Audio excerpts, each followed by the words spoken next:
Hello, good morning, नमस्कार दोस्तों। AU online classes में आप सभी का हार्दिक स्वागत है। हो जाओ तैयार दोस्तों।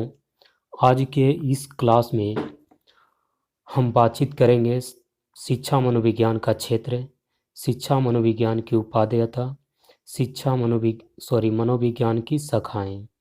पिछले क्लास में हम बात किए शिक्षा मनोविज्ञान की अभिप्राय, शिक्षा मनोविज्ञान की परिभाषाएं। उससे पहले आज का मोटिवेशनल कोट्स। आज रास्ता बना लिया है, आज रास्ता बना लिया है तो कल मंजिल भी मिल जाएगी। हौसलों से भरी यह कोशिश एक दिन, हौसलों से भरी यह कोशिश एक दिन जरूर रंग लाएगी। आज हम लोग स्टार्ट करते हैं शिक्षा मनोविज्ञान का क्षेत्र। एक बालक के विकास के दृष्टिकोण से वह संपूर्ण विषय वस्तु जो मनोवैज्ञानिक तरीके से जानी जाती है, शिक्षा मनोविज्ञान का क्षेत्र आता है। जैसे बाल विकास, अधिगम, अभिप्रेरणा, व्यक्तित्व, बुद्धि, व्यक्तिगत विशेषताएं, मानसिक स्वास्थ्य, शिक्षण अधिगम प्रक्रिया, मापन, मूल्यांकन आदि। ये सब जो है किस में आएगा? शिक्षा मनोविज्ञान का क्षेत्र में आएगा। आधुनिक शिक्षा मनोवैज्ञानिकों के अनुसार शिक्षा मनोविज्ञान के प्रमुख क्षेत्र हैं। फर्स्ट है मानसिक स्वास्थ्य। बालक के मानसिक स्वास्थ्य के अनुसार ही उसकी मानसिक प्रक्रियाओं जैसे संवेदना, अवधान, स्मरण, स्मरण शक्ति, प्रत्यक्षीकरण, चिंतन शक्ति, तर्क, कल्पना, प्रत्यक्ष निर्माण, अनुमान शक्ति जैसा मानसिक प्रक्रियाओं का अध्ययन किया जाता है। नेक्स्ट है अधिगम प्रक्रिया। इसमें अधिगम के सिद्धांत, नियम, अधिगम का स्थानांतरण, अधिगम को प्रभावित करने वाले कारक आदि का अध्ययन किया जाता है। अधिगम प्रक्रिया में सिद्धांत, नियम, अधिगम का स्थानांतरण, अधिगम को प्रभावित करने वाले कारक आदि का अध्ययन किया जाता है। थर्ड है व्यक्तिगत विभिन्नताएं। इसमें बालकों की व्यक्तिगत विभिन्नताओं के आधार पर बालकों को किस प्रकार का शिक्षा दी जानी चाहिए, उनका पाठ्यक्रम किस प्रकार का होना चाहिए, शिक्षण विधि किस प्रकार का होना चाहिए, इसका अध्ययन हम लोग किस में करते हैं? व्यक्तिगत विभिन्नता में करते हैं। नेक्स्ट है बाल विकास। बाल विकास में विकास की विभिन्न अवस्थाओं में बालकों का व्यवहार भी परिवर्तित होता रहता है। शिक्षा मनोविज्ञान के अंतर्गत बालक के दैहिक, सांवेगिक, नैतिक, सामाजिक तथा भाषा संबंधी विकास का अध्ययन किया जाता है। बाल विकास में क्या किया जाता है? इसके अंतर्गत बालक के दैहिक, सांवेगिक, नैतिक, सामाजिक तथा भाषा संबंधी विकास का अध्ययन किया जाता है बाल विकास के अंतर्गत। नेक्स्ट है मापन व मूल्यांकन। शिक्षा मनोविज्ञान छात्रों के व्यवहार, बुद्धि, निष्पत्ति, अभिवृत्ति, अभिरुचि आदि का मापन करता है। वह इसके आधार पर उनके व्यवहार का भविष्यवाणी की जा सकती है। ठीक है, भविष्यवाणी की जा सकती है। नेक्स्ट है शिक्षा मनोविज्ञान की उपादेयता।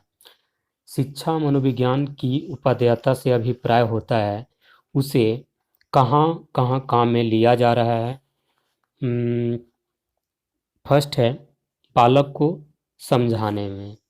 एक शिक्षक को शिक्षण कार्य करने से पहले एक बालक को समझ जाए और कैसे उस बालक की प्रगति की ओर ले जाना है, ये बात किससे समझ में आती है? तो ये शिक्षा मनोविज्ञान से आती है। तो बालक को समझने का जो है ना उपयोग होता है शिक्षा मनोविज्ञान में। सेकंड है शिक्षण अधिगम प्रक्रिया। दोस्तों शिक्षण अधिगम प्रक्रिया क्या है? एक शिक्षक के द्वारा शिक्षण कार्य करना और उसके द्वारा बालक को सीखना, यही क्या है? शिक्षण अधिगम प्रक्रिया है। तो शिक्षण अधिगम प्रक्रिया में शिक्षा मनोविज्ञान का उपयोग में लाते हैं। थर्ड है उपचारात्मक शिक्षण। उपचारात्मक शिक्षण से अभिप्राय यह है कि बहुत सारे ऐसे बालक रहते हैं जिसमें जो है ना शिक्षण अधिगम प्रक्रिया के बाद भी कुछ कमी रह जाता है, और उस कमी को दूर करना ही उपचारात्मक शिक्षण के अंतर आता है। तो उपचारात्मक शिक्षण में जो है शिक्षा मनोविज्ञान की उपादेयता है, इसका उपयोग में लाते हैं उपचारात्मक शिक्षण में। फोर्थ है मापन व मूल्यांकन में। किस तरह बालक ने सीखा, अधिगम प्राप्त किया, वो किस स्तर तक हो रहा है, इसका मापन व मूल्यांकन भी शिक्षा मनोविज्ञान के दृष्टिकोण से ही की जाती है। दोस्तों इस तरह से ये उपादेयता महत्वपूर्ण है। 4 लाइनें याद रखना है, बहुत ज़्यादा महत्वपूर्ण है ये। नेक्स्ट है शिक्षा मनोविज्ञान की शाखाएं। वर्तमान में मनोविज्ञान के लिए एक विशालकाय वट वृक्ष की भांति इतना बड़ा विषय है कि इसके संपूर्ण स्वरूप को समझने के लिए हमें इसकी अलग अलग शाखाओं को समझना होता है। वर्तमान में मनोविज्ञान की 30 से भी अधिक शाखाएं हैं। इसमें जो इम्पोर्टेंट है, जहाँ से प्रश्न आते हैं, हम उसी के बातचीत करेंगे। फर्स्ट है बाल मनोविज्ञान, सेकंड सामान्य मनोविज्ञान, थर्ड है असामान्य मनोविज्ञान, फोर्थ है समाज मनोविज्ञान, फिफ्थ मानव मनोविज्ञान, सिक्स है शिक्षा मनोविज्ञान, सेवन किशोर मनोविज्ञान, 8 है प्रौढ़ मनोविज्ञान, 9 अपराध मनोविज्ञान, 10 है औद्योगिक मनोविज्ञान, 11th में है व्यक्तिक मनोविज्ञान, 12 पशु मनोविज्ञान, 13 परामनोविज्ञान। 13 जो है ना मनोविज्ञान के हम लोग बारे में डिटेल से देखेंगे। फर्स्ट है बाल मनोविज्ञान। मनोविज्ञान की वह शाखा जो बालक के प्रारंभिक विकास एवं व्यवहार से संबंधित अध्ययन करती है।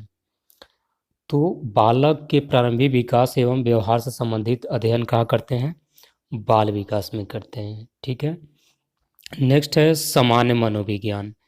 समान परिस्थितियों में होने वाले मानव व्यवहार का अध्ययन कहाँ करते हैं? समान मनोविज्ञान में करते हैं। नेक्स्ट है असामान्य मनोविज्ञान। जब एक व्यक्ति सामान्य नहीं रहता तथा असामान्य, पागल, मनोरोगी, असामाजिक जैसा व्यवहार करता है, तो उसका अध्ययन करना तथा मनोचिकित्सा से संबंधित मनोविज्ञान कहाँ पे ये सब होता है? असामान्य मनोविज्ञान में। फोर्थ नंबर है समाज मनोविज्ञान। सामाजिक परिस्थितियों में होने वाले मानव व्यवहार का अध्ययन कहाँ पे करते हैं? समाज मनोविज्ञान के अंतर्गत करते हैं। फिफ्थ है मानव मनोविज्ञान। मानवीय दृष्टिकोण से होने वाले मानव व्यवहार का अध्ययन। मानवीय दृष्टि से होने वाले मानव व्यवहार का अध्ययन ये कहाँ करते हैं? मानव विज्ञान के अंतर्गत करते हैं।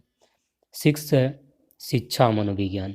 मनोविज्ञान की वह शाखा जो बालक के शैक्षिक परिवर्तनों से संबंधित है तथा शिक्षण अधिगम के व्यवहार को दर्शाती है। मनोविज्ञान की वह शाखा जो बालक के शैक्षिक परिवर्तनों से संबंधित है तथा शिक्षण अधिगम के व्यवहार को दर्शाती है, इसका अध्ययन कहाँ करते हैं? तो शिक्षा मनोविज्ञान में करते हैं। किशोर मनोविज्ञान। किशोरावस्था की विशेषताओं एवं व्यवहारों का अध्ययन। किशोरावस्था की विशेषताओं एवं व्यवहारों का अध्ययन कहाँ करते हैं? किशोर मनोविज्ञान के अंतर्गत करते हैं। 8 नंबर है प्रौढ़ मनोविज्ञान। किशोरावस्था के बाद एक व्यक्ति प्रौढ़ हो जाता है, जहाँ उसका कार्य, व्यवहार, सोच, नज़रिया, मानव मूल्य आदि में विशेष प्रकार का व्यवहार देखा जाता है। इसका अध्ययन करते हैं प्रौढ़ मनोविज्ञान में। प्रौढ़ मनोविज्ञान में प्रौढ़ व्यक्ति के कार्य, व्यवहार, सोच, नजरिया, मानव मूल्य आदि में विशेष प्रकार का व्यवहार देखा जाता है, इसका अध्ययन करते हैं। नेक्स्ट है अपराध मनोविज्ञान।